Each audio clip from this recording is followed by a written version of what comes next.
Hi, Brian Bush, Top Crop Alliance. Coming to you from the cornfield today. Gotten several questions here with the recent rains. We've just not been able to get in and spray the corn.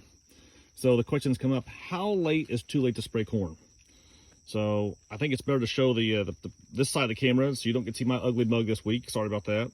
But first and foremost, walk out in your cornfields. Where are things at? So if we look at this, the primary disease we're finding out here is gray leaf spot. That lesion right there in the middle, those two, are probably about more than 14 days old. They are producing spores that are splashing, moving all around this plant and the neighboring plants. If I go a little, come on, get in focus. Probably more like those kind of lightish spots. Those are probably about 5 to 7 day old gray leaf spot lesions. Secondary and spread within this canopy. And you see kind of like that spot right there, that kind of water-soaked lesion, kind of oily spot. Another one right there. Those are probably about 3 day old gray leaf spot lesions. We are continuing to see spread within this canopy. You come back in a week's time, these kind of yellowish spots like right there are gonna look just like this. Just like those.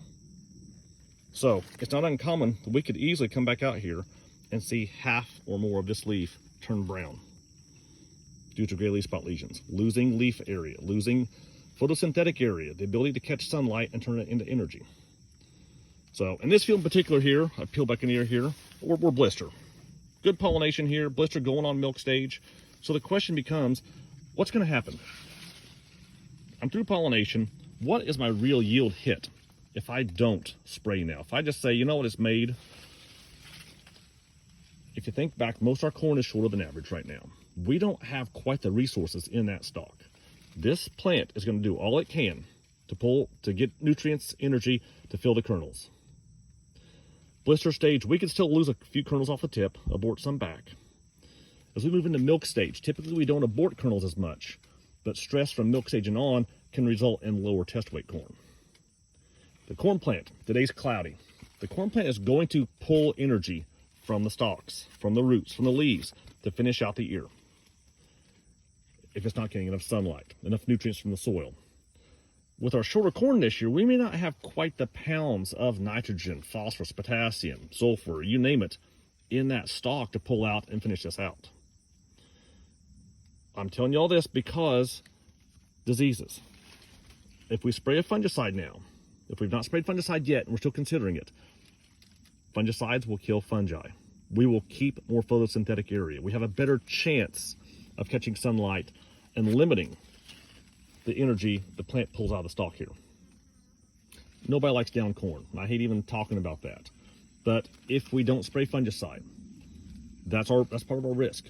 The corn will cannibalize the stalk, the roots, the leaves to finish out the ear, and we end up with low yield with stalk lodging pre-harvest or at harvest, down corn. How much yield do you leave in the field when corn goes down? We have pretty good yield potential out there still. I mean, if you look at this, there's nothing to scoff at with that kind of an ear. That's the all stays pollinated. We keep all those kernels. If you're into the milk stage, if you see yellow in those kernels, they're more than likely the plant's going to keep those now. So you can start getting an idea what kind of yield potential you have out there. We've not seen tar spot.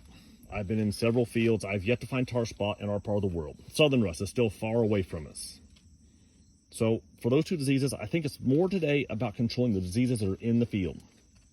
We could see northern leaf blight blow in here, or for that matter, some tar spots on southern rust. I'm more focused today on controlling the gray leaf spot that's in these fields.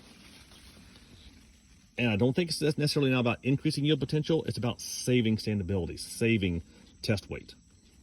So if you haven't sprayed yet, I think there's still value. We've got a good yield potential. We've got good prices yet. I want you to have the best crops possible.